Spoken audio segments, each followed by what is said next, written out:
Bonjour Swan. Merci d'avoir accepté mon invitation. Merci d'être là. Je suis content d'être là. Merci beaucoup. Bien, tu es médium, magnétiseur, auteur et conférencier. Oui, mais enfin, je suis davantage depuis quelques années auteur et conférencier. On en reparlera plus tard parce que ma médiumnité, en fin de compte, je m'en sers pas pour les autres, quoi. D'accord. Bien, je voulais savoir comment tu as développé ta médiumnité et ton don du magnétisme. Je ne sais pas si on peut vraiment parler de don ou de travail dans mon cas. Parce que, en fin de compte, je n'ai rien développé du tout pendant des années. Je veux dire, depuis l'adolescence, je me suis intéressé par curiosité à tout ce qui était mystérieux. C'était très, très vaste, hein. Je veux dire, je me suis intéressé aux philosophies, aux religions, aux phénomènes ovnis, à la construction des pyramides, aux pistes de Nazca, enfin à plein de choses. Tout ce qui était mystérieux sur la planète. Mais je ne faisais que lire. Et j'ai lu comme ça pendant, enfin je continue d'ailleurs, pendant une vingtaine d'années. Et jusqu'au jour où j'avais 40 ans, j'ai découvert un petit livre sur le magnétisme qui proposait de faire des tests soi-même. Donc j'ai fait ces tests, ils ont fonctionné. Donc c'est la première fois, en fin de compte, que je suis passé de la théorie à la pratique d'un seul coup, mais j'avais 40 ans, quoi.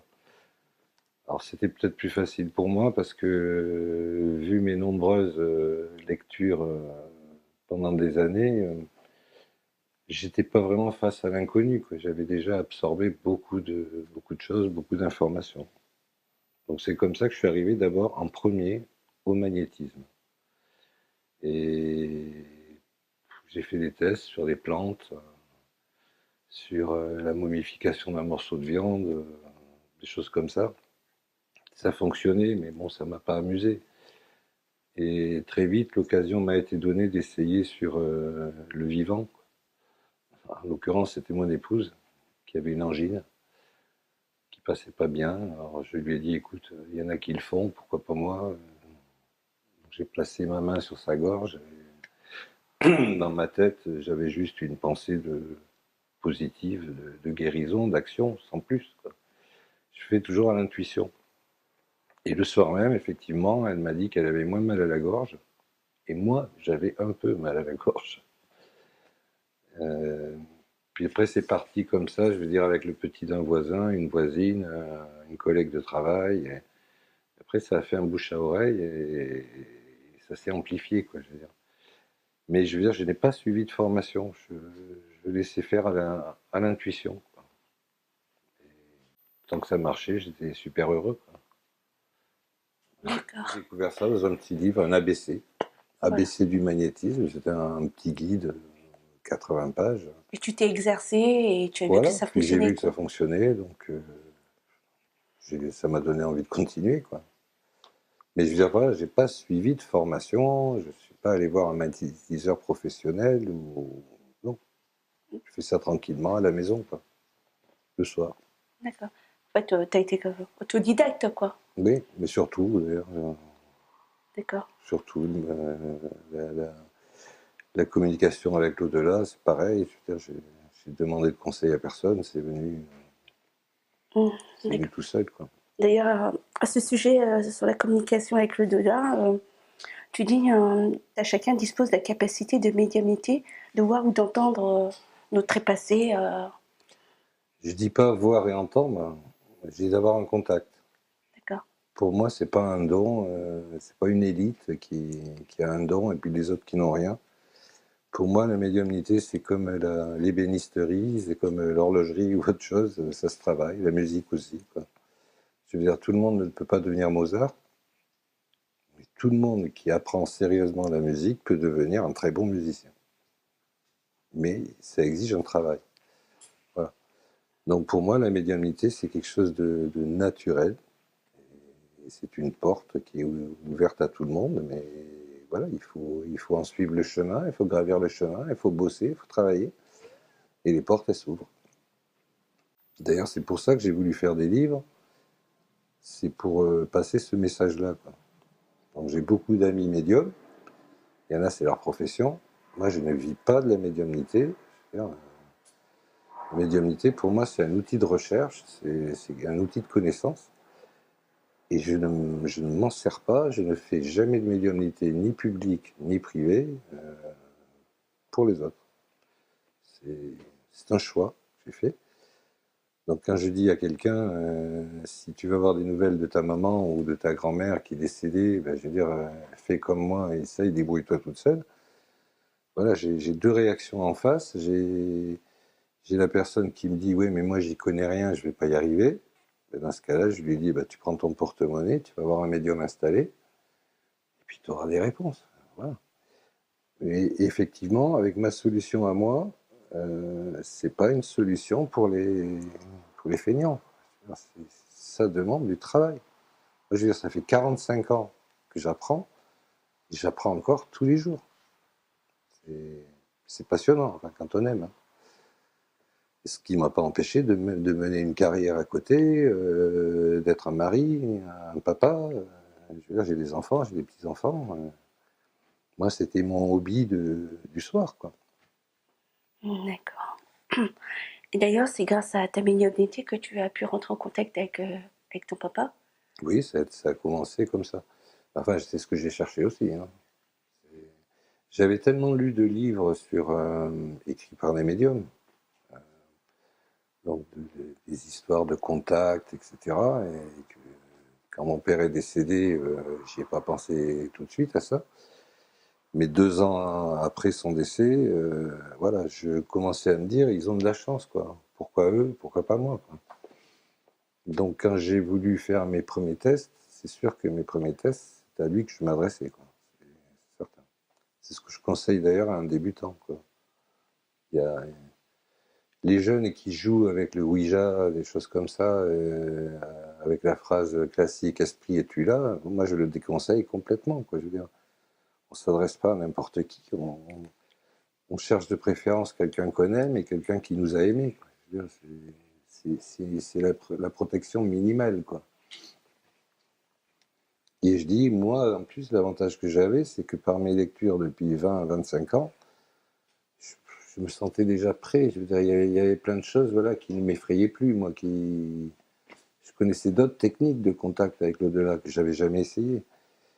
Mais voilà, je suis tombé sur la mienne avec le pendule. C'est une méthode simple. Donc je ne vois pas les défunts, je ne les entends pas. Je reçois des messages lettre par lettre, mot par mot. Donc on peut comparer ça à l'écriture automatique, l'écriture inspirée. C'est pareil, les gens ils écrivent, ils lâchent prise, ils écrivent, mais ils ne voient pas, ils n'entendent pas. Moi c'est pareil, je reçois des messages. Par contre, l'avantage que je trouve à cette méthode, c'est que je la contrôle facilement. Je veux dire par là, je communique quand je veux communiquer. Je ne reçois pas, alors que je suis occupé, des messages dans ma tête qui insistent, etc. Non, moi, c'est quand je veux communiquer, ça se passe. Ça se passe pas. Et quand j'arrête, ça s'arrête. Ça, je trouve que c'est un super avantage de protection, de contrôle, etc.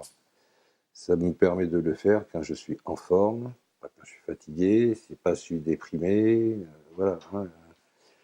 Pas en plein deuil, en plein chagrin, voilà. Je peux choisir le moment, c'est déjà une bonne chose. Un deuxième avantage, ça je le sais depuis que j'ai des contacts avec beaucoup de médiums, j'ai beaucoup de médiums amis qui entendent et qui voient, mais parfois, ce qu'ils entendent n'est pas clair, ou ce qu'on leur montre n'est pas clair. Ils doivent interpréter. Parfois, un médium, il dit aux gens, dans la salle, votre papa me montre une brouette. Le médium, il ne comprend pas. À la rigueur, la personne en face se dit « Ah oui, je comprends, parce que j'ai un grand souvenir avec mon papa, un jour il me portait dans la brouette, je suis tombé. » Bon. Mais souvent, le médium reçoit comme ça des flashs visuels qu'il ne comprend pas. L'avantage de ma méthode, c'est que je reçois des mots. Ces mots forment des phrases, les phrases forment des paragraphes. Si la communication dure longtemps, ça peut faire des livres, en exagérant. Mais au moins, je veux dire, j'ai quelque chose de clair et de structuré.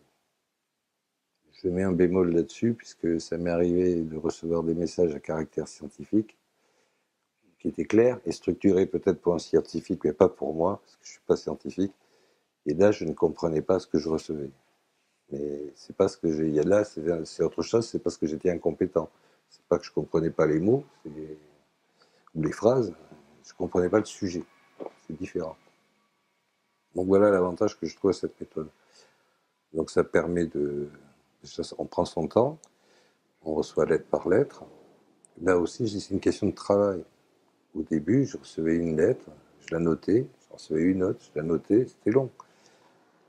Maintenant, avec presque 25 ans de pratique, je veux dire, je reçois à la même vitesse que les jeunes tapent les SMS, quoi, je veux dire. Euh, les- j'ai des fois, en 3 lettres, ça y est, j'ai déjà compris le mot, ça s'arrête, puisque j'ai compris le mot, c'est pas la peine de donner les autres lettres, quoi. Donc je reçois maintenant beaucoup plus vite. Mais ça, c'est de la pratique, c'est du travail, entre guillemets. Ça paraît, des fois en conférence, il y a des jeunes qui sourient de ça en me disant presque, ouais, c'est une technique du Moyen-Âge. Mais je me marre parce que je lui dis, quand tu envoies un SMS à ta copine, tu fais comment? Tu Oui, tapes lettre par lettre, hein, bien les sûr. lettres forment des mots, les mots forment des phrases. Je dis, c'est exactement pareil. Non, moi j'ai l'impression que j'ai un abonnement gratuit illimité avec SMS illimité, quoi. C'est un peu D'accord. ça.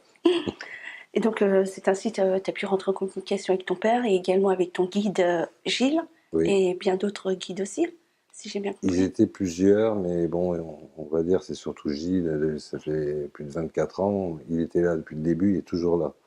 Alors qu'il y en a d'autres qui n'ont fait que passer, notamment sur des données, sur des domaines scientifiques, quoi. Je veux dire, ils étaient 2 ou 3, et surtout 2 dans le domaine scientifique. Mais Gilles, c'est depuis le début. Alors Gilles, comme je le vois pas, je l'entends pas, je n'ai aucun Gilles décédé autour de moi, je ne sais rien de lui. Alors là, c'est particulier, moi je lui ai fait confiance, j'ai jamais été déçu. Donc je le perçois comme un grand frère, comme un second papa, mais j'en sais rien de lui, quoi. Je sais pas s'il est blond, brun, s'il a 40 ans, s'il a la barbe, je sais pas. Je m'en fous, entre nous. Et, et, et, et comment peux-tu avoir la véracité de ces messages, que c'est bien un guide bienveillant Bah, je pense qu'au bout de plus de 20 ans, on se rend compte quand même si les arbres, enfin si les fruits de l'arbre ils sont bons ou s'ils sont pas bons, hein. Je pense que je m'en serais aperçu avant. Il se mêle rarement de ma vie privée, sauf quand je lui demande, mais il m'a donné quand même des informations sur ma vie personnelle à une époque, sur ma vie professionnelle, qui se sont avérées justes. Alors c'est pas des preuves pour toi, c'est pas des preuves pour les autres, mais c'est des preuves pour soi. Je veux dire. Et donc moi, il ne m'a jamais déçu. Alors moi, quand je dis travailler, je veux pas me jeter des fleurs, mais pour moi, pour qu'un contact soit positif, il faut être positif soi-même, il faut être dans l'amour, il faut être avec une pureté d'intention, il ne faut pas être intéressé. Quand je parle intéressé, je parle vénalement ou autre chose. Et j'ai cet avantage-là, c'est peut-être ma nature ou quoi, mais je l'ai toujours fait dans ce sens-là. Et c'est peut-être pour ça aussi que je reçois des messages intéressants ou que ça se passe bien. Je pense que si quelqu'un le fait de manière intéressée, etc., c'est pas dit qu'il arrive directement à discuter avec un guide, c'est pas dit qu'il reçoive des messages toujours clairs, toujours. Moi, à mon avis, c'est lié, hein. Gilles me l'a dit plusieurs fois. Il m'a dit, je me rappelle plus de la phrase exacte. Ouais, l'émetteur est le pivot de la qualité d'âme du récepteur. Je veux dire, quand on reçoit une phrase comme ça, au départ c'est un peu flou, mais dès qu'on l'étudie, on s'aperçoit que, je veux dire, si c'est traduit en langage ordinaire, ça veut dire à question idiote, réponse idiote. Et ça veut dire aussi, autrement, tu recevras selon tes mérites. C'est comme ça que je t'ai perçu. Par contre, moi, ça m'avait fait sourire quand il m'avait dit ça, parce qu'il me disait, il me parlait d'émetteurs et de récepteurs. Le hasard veut que mon père était radio dans l'armée. Donc lui aussi, il travaillait en Morse. Quand il était jeune, il envoyait des messages lettre par lettre. Et le hasard veut que moi aussi, j'étais patron du service radio de la police pendant pas mal d'années. Donc où j'avais aussi la réception, émetteur, récepteur de messages, etc. Donc c'est marrant des fois la vie, les coïncidences de la vie, quoi. Je dis pas que c'est une preuve, mais Je veux dire, ça fait réfléchir, des choses comme ça. D'accord. D'ailleurs, tu étais dans la police, quel poste tu occupais exactement? J'ai occupé plusieurs postes, mais j'étais cadre administratif dans la police. Je n'étais pas D'accord. policier. J'ai- J'étais directeur adjoint d'une école de police quoi, qui formait les policiers avant de prendre la retraite. D'accord. Aujourd'hui retraité. Ouais. Et heureux de l'être. Bien sûr. En es-tu arrivé à joindre la prière et des mains? Bah, sans doute parce que justement, je n'ai suivi aucune formation, Ouais. Tu es aucun, très autodidacte. voilà, aucun conditionnement. Et quand quelqu'un venait me voir, et je sais pas, qui avait un mal au dos, que les médecins ne comprenaient pas, et voilà, et qui faisait souffrir la personne, bon, à la rigueur, bah, je magnétisais au niveau du dos.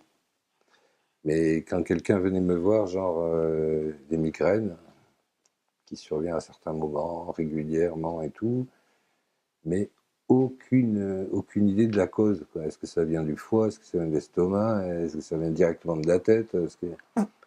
Donc moi, le premier, je ne suis pas médecin, donc j'en savais rien. Donc là, je demandais, comme je communiquais déjà, je demandais de l'aide à Gilles, à mes guides, à l'univers, sans que la personne le sache. Je faisais tout seul dans ma tête. Et je disais, je ne sais pas où travailler, donc il faut me guider. Voilà. Et puis voilà, après j'allais à l'intuition. Hein, et je ne sais pas pourquoi, je veux dire, quand les mouvements de la main, eh ben, voilà, ils viennent, c'est comme une vague, ça suit. Et je ne sais pas si c'est bien, si c'est pas bien, si les autres font pareil, et je m'en fiche. Quoi. Moi, ce qui compte, c'est le résultat. Quoi. Quand j'avais un coup de fil le lendemain, la personne qui me disait dis donc, mal de dos, il est parti. Ouais, j'étais le plus heureux des autres. Mais pour moi, l'instinct, c'est lié au physique et à la matière. L'intuition, c'est lié à l'esprit. D'accord. Tu as un instinct de survie, par exemple. D'accord. Mais tu as une intuition qui te dit d'un seul coup, alors que tu es en voiture, tu vas pour tourner à droite, tu as l'intuition qui te dit non, à gauche. Bah, tu ne sais pas pourquoi, tu y vas. Voilà, instinct, intuition, pour moi, c'est pas du même niveau de vibratoire. On pourrait bien appeler que ça comme ça. L'intuition, c'est plus haut. Et l'intuition, on parle beaucoup de l'intuition féminine. Ben, moi, c'est ce que je dis toujours, si c'est ma partie féminine, je l'assume. Hein. J'en suis vachement content. Parce que je l'ai toujours suivi. Et cette intuition, depuis l'âge de 40 ans, je veux dire, d'un seul coup, il est venu se manifester avec les mathématiques. Alors que les mathématiques, c'est pas du tout ma tasse de thé. Ça l'avait jamais été. Je n'ai qu'une formation littéraire. Et là, je comprenais pas. D'un seul coup, Gilles, justement, m'a dit un jour, intéresse-toi à la Bible et fais des recherches mathématiques dans la Bible. Je me suis dit, ils sont malades. Je veux dire, j'ai un rapport avec lui comme j'aurais un rapport avec toi. Quand il me casse les pieds, je lui dis qu'il me casse les pieds. On a un très bon rapport tous les deux, bien fraternel. Et lui, des fois, m'appelle Calimero. Hein. Donc, c'est comme ça. Mais voilà, donc quand il m'a invité à faire des maths, alors que c'est pas mon truc, je vais dire les maths et la physique. Et il m'a demandé de m'intéresser aux ondes, au phénomène des ondes. Tout ça, c'est pas mon truc, j'ai jamais étudié ça, moi. Hein. Je veux dire, j'ai étudié la philo, le latin, le grec ancien. C'était pas du tout mes choses. Et bien, ça fait 25 ans maintenant, bientôt, que je bosse sur ces sujets-là, où je suis pourtant incompétent. D'ailleurs, j'avais un petit stress à venir ici à rencontrer Franck et puis son papa, parce que voilà, j'ai pas le niveau pour discuter avec eux sur certains sujets, où ouais, je m'en rends compte, quoi. J'ai déjà côtoyé un peu des physiciens, etc. Je veux dire, tant qu'on est au niveau des idées, je suis. Dès qu'ils arrivent au niveau un peu de leur expérience professionnelle, je décroche, quoi. J'ai pas le niveau. Et je le regrette. Je le regrette. Mais je vais pas démarrer à mon âge des études de physique. Je n'ai pas trop envie. D'accord. D'ailleurs, c'est dans ton livre intitulé Hommes et anges noués qui a été ton guide, t'a guidé à écrire ce livre-là, où tu Oui, parles. il a insisté lourdement pour que j'écrive et que je publie, effectivement, les résultats de mes intuitions mathématiques, etc. Et je ne voulais pas le faire. J'ai mis 15 ans à le faire parce qu'il insistait lourdement. Même le titre, c'est eux qui me l'avaient donné. Oui. Et au bout d'un moment, j'en ai parlé avec mon épouse et je lui ai dit après tout, personne n'attend ce livre, personne ne sait qui va sortir. Je vais le mettre. S'il y en a qui le lisent, tant mieux. Si personne ne le lit, tant pis. Et j'ai été surpris que je n'ai pas eu beaucoup, mais je veux dire, j'ai eu un contact un jour venant de ma ville d'origine, de Toulouse, d'un chercheur au CNRS qui m'a contacté et qui m'a dit on est plusieurs à s'intéresser à votre livre. En plus, il me dit qu'ils sont plusieurs. Il y a des choses intéressantes, etc. On travaille dessus, mais discrètement parce que ils n'ont pas envie de dire dans le milieu professionnel qu'ils discutent avec quelqu'un qui parle avec les morts, quoi. Oui, bien sûr. Et je les comprends. Mais comme par hasard, ce monsieur, que je dois voir normalement en octobre, là, on s'est encore jamais rencontré. Il a, enfin, il m'a dit qu'il vérifie mes calculs et qu'il fait des calculs de probabilité dessus pour voir quelle chance j'avais de tomber dessus. Moi, je sais pas faire ça. Il m'a dit, un, que mes calculs étaient justes, et deux, que j'avais 3 chances sur 1 milliard, ou je sais pas quoi, d'être tombé là-dessus. J'en sais pas plus, mais je suis patient. Gilles m'a dit depuis longtemps, on sait que tu comprends pas. On te demande de noter ces messages. Demain, alors quand il dit demain, hein, au début je croyais que le lendemain, le réveil allait sonner, et les réponses seraient là. Mais non, j'ai bien compris quand il dit demain, plus tard, un jour, faut être patient. Et il me dit demain, des scientifiques s'intéresseront à tes messages et voilà, et sauront traduire, j'espère. Mais comme par hasard, depuis quelque temps, j'ai des contacts avec des scientifiques qui se font. Apparemment, c'est pas encore, mais ça avance. Ouais, parce que dans ton livre, tu parles de pas mal de choses, entre autres la géométrie sacrée, la guématrie, la trigonométrie, des pyramides, de la suite de Fibonacci et des nombres d'or, etc., etc. Également que dans ton livre, tu dis que tu te définis comme un rationnel, mais aussi comme un mystique. Mm. Pourquoi mystique? Ben, j'ai peut-être pas choisi le bon mot. Parce qu'il n'y a pas tellement de mots pour aller avec spirituel. On a l'adjectif spirituel. Il y a le mot spirit, moi, qui me plaît pas. Enfin, Pourquoi? il me plaît pas parce qu'il a été dévalorisé par plein de monde, là. D'accord. C'est pour ça, moi, il y a 2 mots qui me plaisent pas, c'est spirit et entité. Oui, Tout alors, simplement parce que oui, c'est pourquoi? chaque fois négatif pour plein de monde. Mais alors, comment est-ce on peut, quand tu communiques avec, chez les spirites, ils disent qu'on communique avec une entité. Alors, et toi, tu dirais quoi? Je communique avec quoi? Ben Avec moi, un je esprit? communique avec mon père, je communique avec Gilles. Je dis pas D'accord. que mon père, c'est une entité. Enfin, je veux dire, si demain, j'essaie d'avoir ta grand-mère, Ouais, et je dis, ah, tiens, j'ai eu une entité féminine, quoi. Je dis, non, j'ai eu ta grand-mère. d'accord. Je veux dire, même si c'est un inconnu pour moi, c'est quelqu'un de connu pour quelqu'un d'autre. Enfin, donc le mot entité ne me plaît pas parce que ça fait presque comme un objet, quoi. Je veux dire, la table, c'est une entité métallique et le fauteuil, c'est une entité en cuir, je sais pas. Mais c'est personnel. J'aime pas ce mot-là, mais souvent parce qu'il est catalogué d'entité maléfique. Voilà, il y a ce côté-là. Moi, je dis quand on a affaire à quelqu'un de méchant, je veux dire, il y en a plein ici-bas. Moi, les entités maléfiques d'en bas me font beaucoup plus peur que celles qui auraient peut-être en haut. En D'accord. haut, pour moi, il y a une élévation de vibration. Donc en haut, au bout d'un moment, ils n'y sont plus parce qu'ils ne peuvent même pas y aller.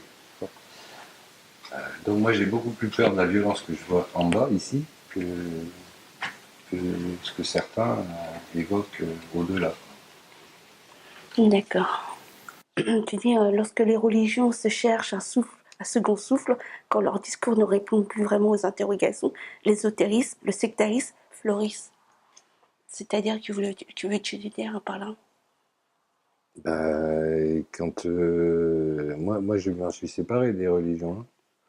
Mais effectivement, quand tu te sépares des religions, c'est un besoin naturel de l'homme de croire à quelque chose, enfin de l'homme, de la femme, pareil, hein, de croire à quelque chose. Ben, il y en a qui vont vers, ben, il y a le New Age, il y a l'ésotérisme mais de basse cuisine, il y a tout. Je veux dire, il y a le vaudou, il y a de tout, d'accord. Et moi, ce qui m'intéresse, c'est la spiritualité. Pour moi, la spiritualité, c'est un niveau supérieur. Ça se fait pas en groupe, en clan, un travail personnel.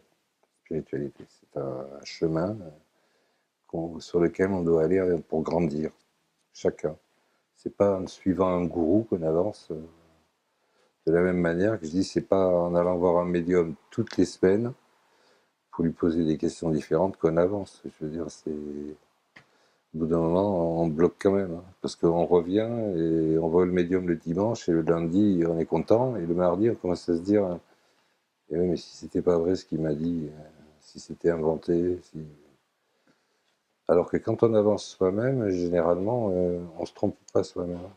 Quand on fait des progrès, qu'on ressent des choses et tout, qu'on sait si on est sur le bon chemin ou pas, on le sent. Hein.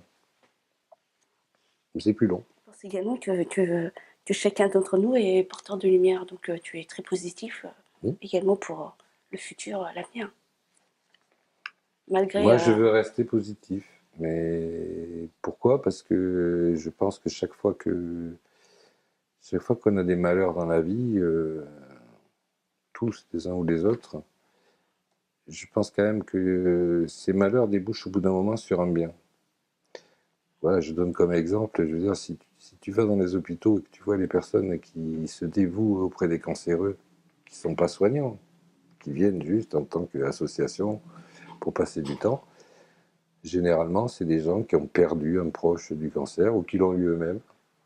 Donc, je veux dire, ils ont eu une souffrance, mais cette souffrance, une fois qu'elle a été dépassée ou que le deuil a été fait, les a amenés à s'ouvrir aux autres.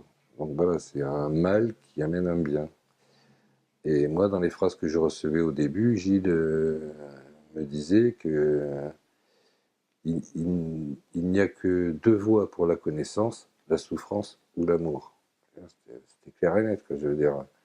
Celui qui a la chance d'aimer et de se mettre dans l'amour tout de suite, il va peut-être passer sa vie sans trop de problèmes. Celui qui ne fait pas ça, il va prendre des coups, il va souffrir. Mais cette souffrance, une fois passée, l'amènera au même endroit. Et le chemin sera plus dur. Plus long, plus dur. Voilà. Après, je rappelle à chacun que si on croit à la réincarnation, ce qu'on vit ici comme coup dur, je veux dire, on les a acceptés avant de venir. Donc je dis ça souvent pour les gens qui, chaque fois qu'il leur arrive quelque chose, c'est la faute des autres. Il faut peut-être des fois se poser les bonnes questions, quoi. Pourquoi ça m'arrive à moi et que ça n'arrive pas à lui, voilà. Et pareil, c'est pas un travail que je peux faire pour quelqu'un, c'est juste posez-vous les bonnes questions, quoi. D'accord. D'ailleurs, est-ce que toi, tu y crois à la réincarnation? Oui, oui, j'y crois. Et j'espère que je n'aurai pas besoin de revenir. D'accord. J'ai relevé aussi d'autres phrases. Tu dis, je te cite, l'univers se perçoit dans sa dualité et la mort prend les traits d'un surcroît de fréquence liant ces deux états de la réalité. Ah oui, C'est-à-dire, je sais pas, il y a des fois j'ai des flashs comme ça, un peu poétiques, et je les note, hein, j'ai toujours fait comme ça. Hein. Ça vient d'un jet, je note. Peut-être que des fois je devrais développer. On en parle souvent avec mon épouse, j'ai du mal à faire un texte long. J'ai souvent écrit des poèmes. C'est-à-dire, je suis plus à l'aise pour écrire quelque chose que j'essaye de rendre joli mais court et qui frappe un coup que, que pour écrire un bouquin à 500 pages. C'est vrai que si je reprenais ce bouquin, si je veux détailler, parce que des fois il y a des gens qui me posent des questions comme toi, j'aurais pu en faire un bouquin beaucoup plus long. C'est peut-être un tort. Mais c'est vrai, voilà, c'est pour dire, voilà, il y a la vie, il y a la mort, il y en a plein, les matérialistes, pour eux, il y a la vie, puis il n'y a plus rien après, quoi. Okay, alors que pour les gens comme moi, on est quand même de plus en plus nombreux. Voilà, il y a une étape dans la matière, il y a une étape dans l'esprit, voilà.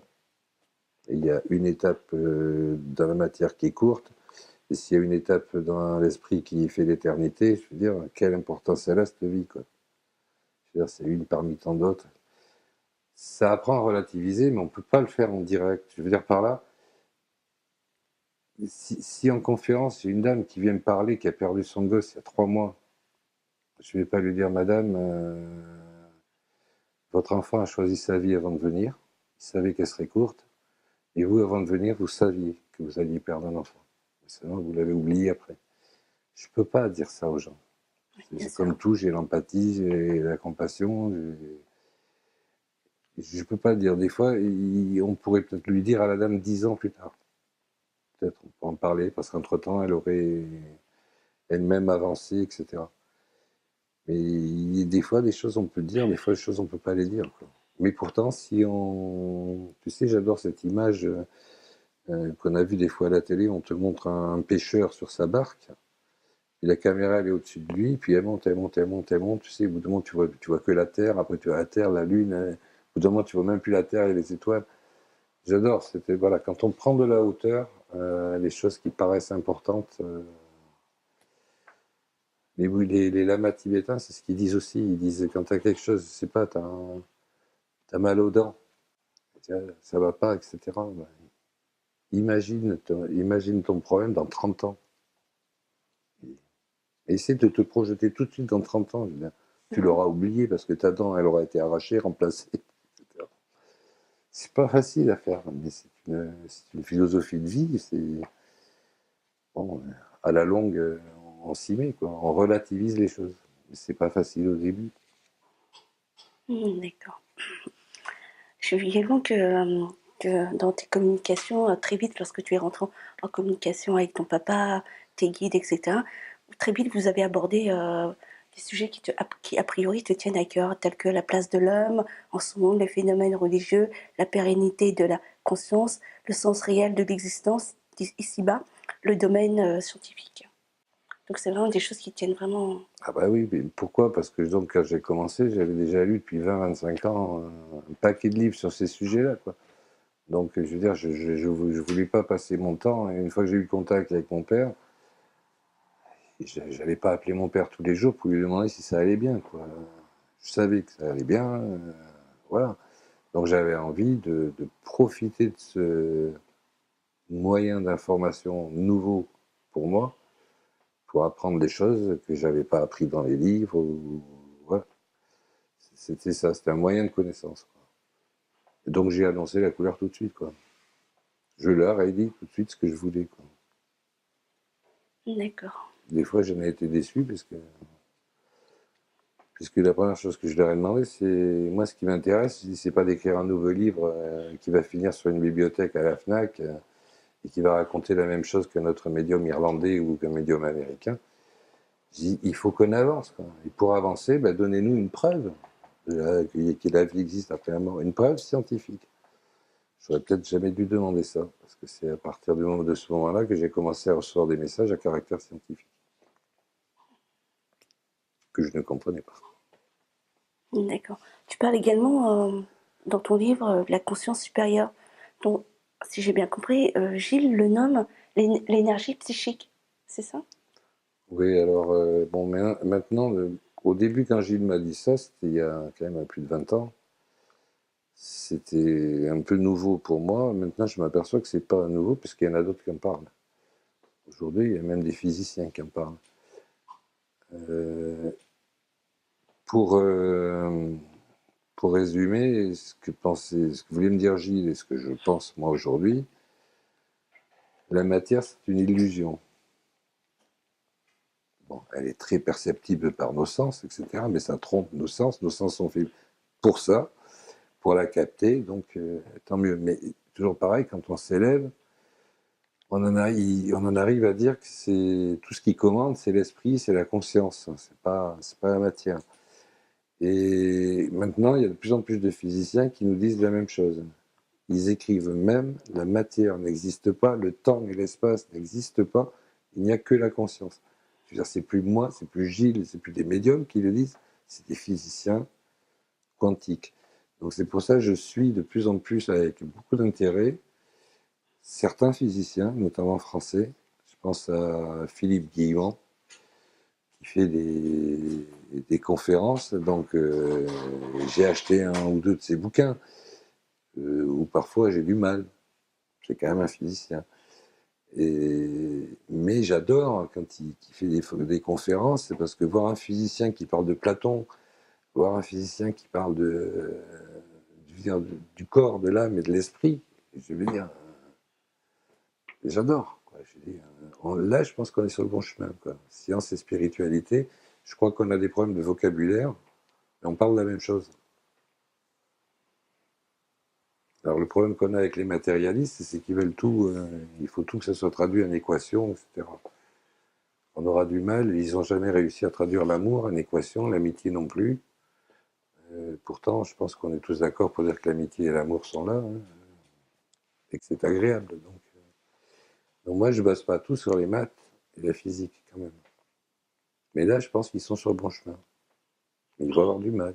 D'accord. Parce que mettre la conscience en équation, je pense que ça va être difficile. Mais est-ce qu'on peut dire que la conscience supérieure, c'est également l'amour? Et qu'est-ce que c'est l'amour pour toi? C'est pas facile. Je suis amoureux de ma femme depuis longtemps, mais je sais que c'est pas de cet amour-là qu'on nous parle. Je veux dire, tous ceux qui ont vécu des NDE, ils en parlent très bien. Ils reviennent tous, ils parlent d'un amour, et ils disent tous, j'ai pas les mots, je peux pas expliquer, quoi. Mais ce sont des mamans, des papas, ils disent tous, ça n'a rien à voir avec l'amour filial, avec l'amour maternel, ils disent tout est amour. C'est pas que j'aime la personne, c'est même j'aime le fauteuil, enfin le fauteuil il m'aime, enfin, on a du mal à concevoir ça. Et je crois que notre problème, il est là, c'est que les scientifiques manquent d'humilité. Et il y a des choses qu'on ne comprend pas, il y a des choses qu'on ne comprendra toujours peut-être pas ce siècle-là, mais qu'il faut accepter. Il faut accepter de ne pas les comprendre, quoi. Il y a des choses, comme moi, il y a des trucs de la physique que j'arrive pas à comprendre. Parce que, je veux dire, 2 dimensions, 3 dimensions, je pige. Je veux dire, dès qu'on arrive à parler à 5e dimension, ça commence déjà à être plus délicat. Et je suis pas le seul comme ça. On a du mal, on n'a pas le cerveau adapté. Moi, Gilles m'a dit plusieurs fois euh, qu'il y a des savoirs qui nous sont interdits, pas interdits dans le sens d'interdiction, la loi, etc., en le sens qu'on ne peut pas les comprendre. Combien de fois il m'a dit, tu verras quand tu seras là? Parce qu'apparemment, les gens qui vivent le NDE, ils disent que quand ils sont là-haut, dès qu'ils ont une question, ils ont la réponse. Mais une fois qu'ils sont revenus dans leur corps, c'est reparti, cette faculté-là, ils l'ont plus. Donc, c'est une école de patience. Je reconnais que moi, le premier, des fois, j'aimerais que ça aille plus vite. J'aimerais comprendre des choses, savoir des choses plus vite, mais c'est une école de patience. D'accord. Puisque tu parles des NDE, hein, c'est vrai que souvent, ceux qui reviennent, qui font des NDE, ils reviennent, ils disent tous que tout est amour, c'est beau, mais c'est l'amour. Les hommes sans tolérance ni compassion et trop souvent sans foi seront jugés selon les lois figées. C'est-à-dire, c'est-à-dire, tu dis également que leur conscience éveillée sera leur seul bourreau. Mais ça veut dire qu'ils se punissent eux-mêmes? C'est Ah quoi oui, ils disent exactement? que là-haut, il n'y a pas de juge. Hein. Ils Oui, disent il y a... chacun se juge, entre guillemets, hein, ou s'estime, en réalisant ce qu'il a fait de mauvais, ce qu'il a fait de bien, ce qu'il a encore comme progrès à faire, etc. Mais ils disent qu'il n'y a pas de jugement dans le sens tu vas faire 5 ans de prison. Hein. C'est pas dans ce sens-là. Mais l'âme réalise où elle en est. Et donc, elle peut réaliser très vite que, un, elle a encore des choses à apprendre, deux, qu'il va falloir qu'elle y retourne au charbon, parce qu'elle n'a toujours pas assimilé ça, elle n'a pas compris le pardon, elle n'a pas compris l'amour. Pas...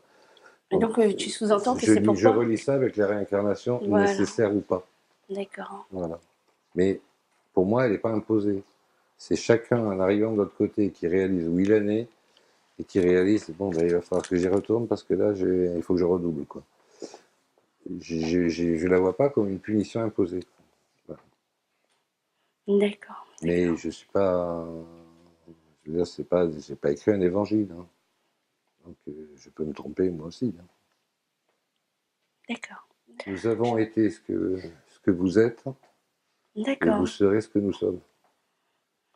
Donc ça veut, on va tous passer par là. Je veux dire, si on parle des défunts, un jour on sera parmi les défunts par rapport D'accord, aux autres et ainsi de suite.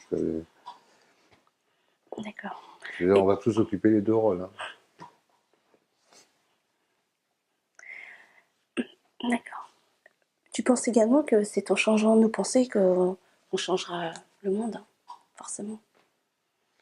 Oui, je le pense. Je pense surtout qu'on est de plus en plus nombreux, mais qu'on est À s'éveiller? oui, mais qu'on n'est toujours pas assez nombreux. Je ne peux pas comparer avec la planète, je n'ai pas les éléments. Je vois juste le fait de fréquenter les associations qu'il y a en France, faire des conférences, etc. Je vois déjà que dans notre département, en Seine-Maritime, il y avait une association au Havre. Il y a quand même des grandes villes dans la Seine-Maritime. Moi, j'en ai créé une à Rouen. Je n'avais pas.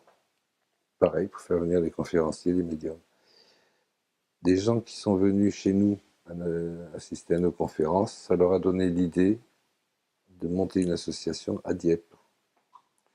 Il y a une autre association qui s'est montée dans un village dans le nord du département. Voilà, on est parti de une association, en 2 ans et demi, on est arrivé à 4. Et je sais que ces associations-là, ben, ça se crée un peu partout en France. Donc c'est bon signe, même si ça draine que 30 personnes, 50 personnes chaque fois.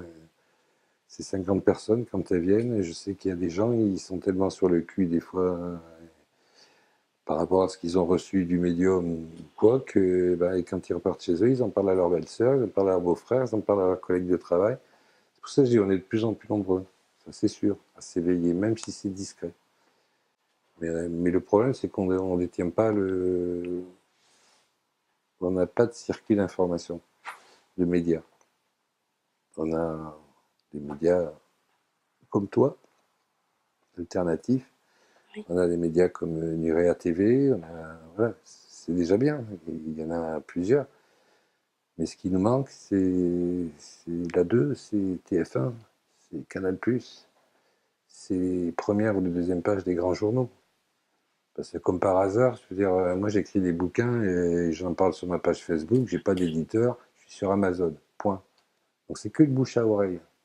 Mais il suffit que je passe un soir à FR3 ou au journal de 20h sur la 2, d'un seul coup, après c'est pareil, on t'invite chez Ardisson, c'est comme ça. Alors je parle pas pour moi, c'est un exemple.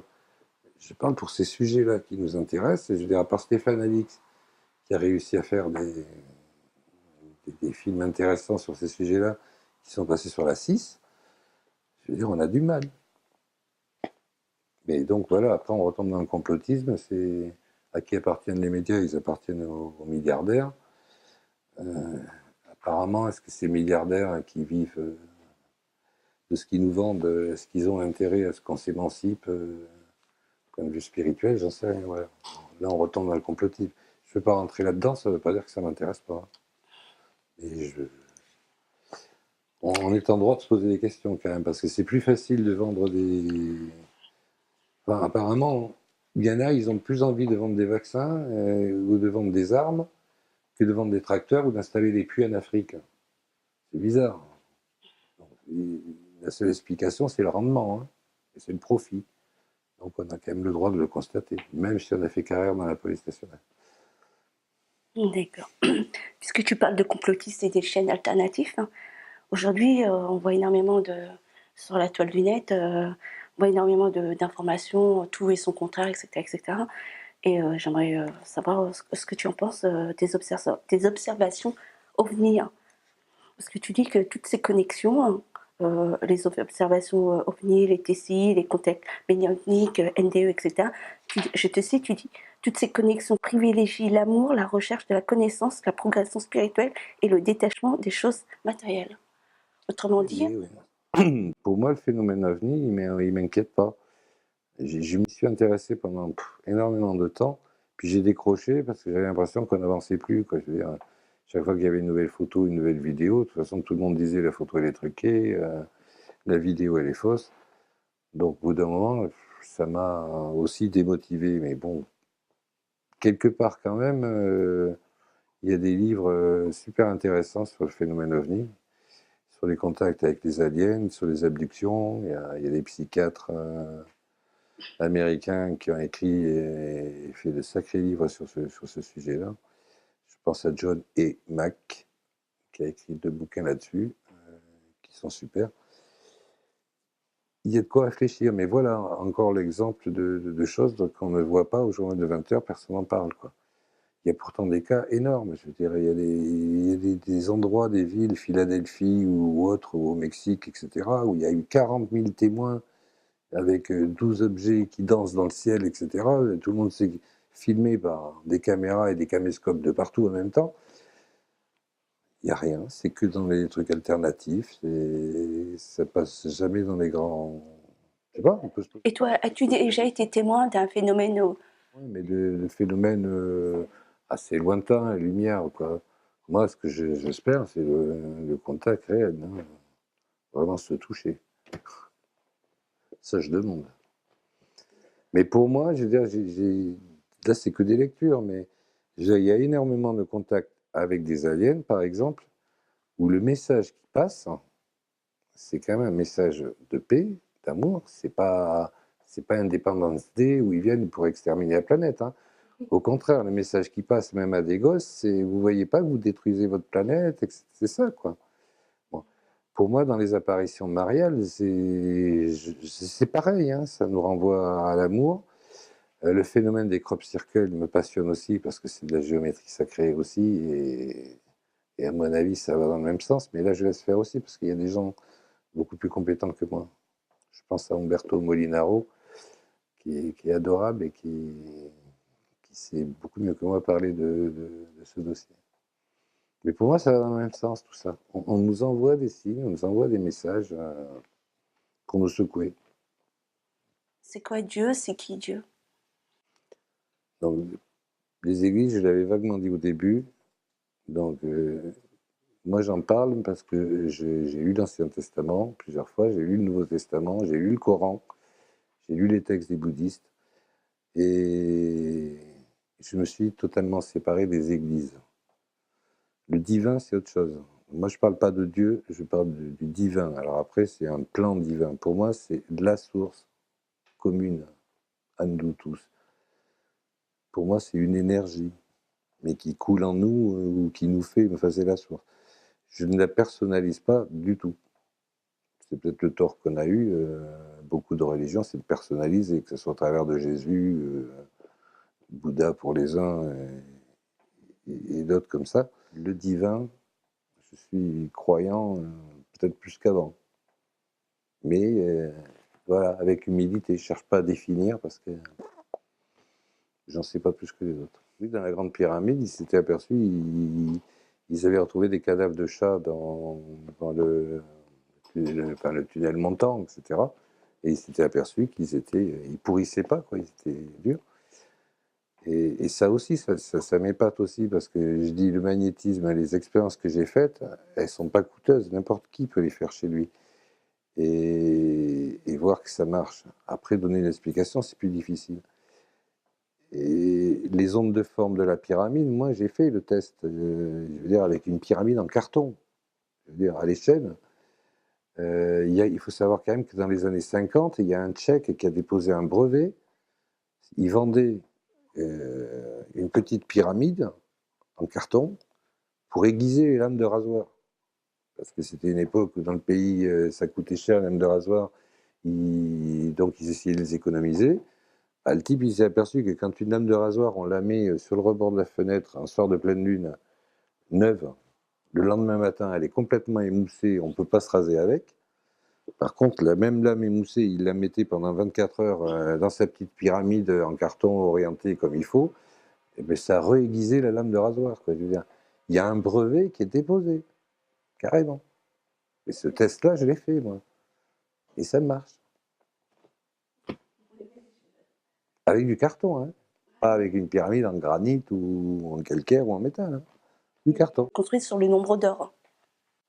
Construite à l'échelle de la Grande Pyramide, en respectant les mêmes angles, mais beaucoup plus petite. Puis on peut la faire avec des tubes. C'est même pas le carton, la pierre qui compte, parce qu'on peut le faire juste avec comme est faite cette table, avec juste les arêtes, quoi. Et les faces non remplies, ça marche pareil. D'accord. Bah, ça me rappelle ce qu'on a reçu Jérôme Maury. Je ne sais pas si tu connais. C'est un, oui, qui le soulève également, qui dit la même chose que toi, qui a fait cette expérience et qui avec la pyramide, etc. Donc ça me rappelle beaucoup. Ça m'a beaucoup rappelé à Jérôme Maury ce que tu. Bah oui, puis je lui dis, n'importe qui peut la faire chez lui. Hein. Même à la rigueur, on m'envoie un message, je donne je peux même envoyer le plan sur une feuille de carton à découper. Hein. C'est très facile à faire. Tu es passionné par la littérature, hein. Donc ma question forcément... J'ai vu également que dans tes livres, tu suggérais plusieurs ouvrages. Donc, quel est le livre? J'aurais du mal. J'aurais du mal à en citer un en particulier, parce que comme je te dis, je suis un touche-à-tout, je m'intéresse à tellement de choses.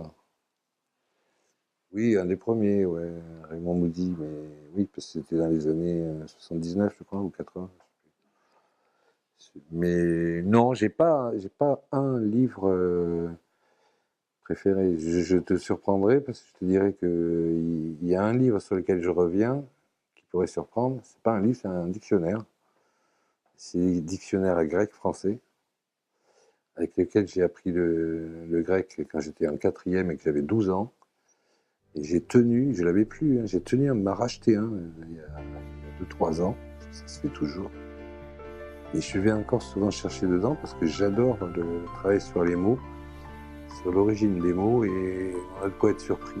Par exemple, le mot diable qui effraie tellement de gens, quand tu vas chercher sur le dictionnaire grec, le mot diabolos, ça ne voulait pas dire diable, ça veut dire diviseur. Donc on revient aux mathématiques. Dieu, c'est ce qui unit, le diable, c'est ce qui divise. Je te remercie beaucoup pour ton invitation. Merci beaucoup Christian Cambon. Merci.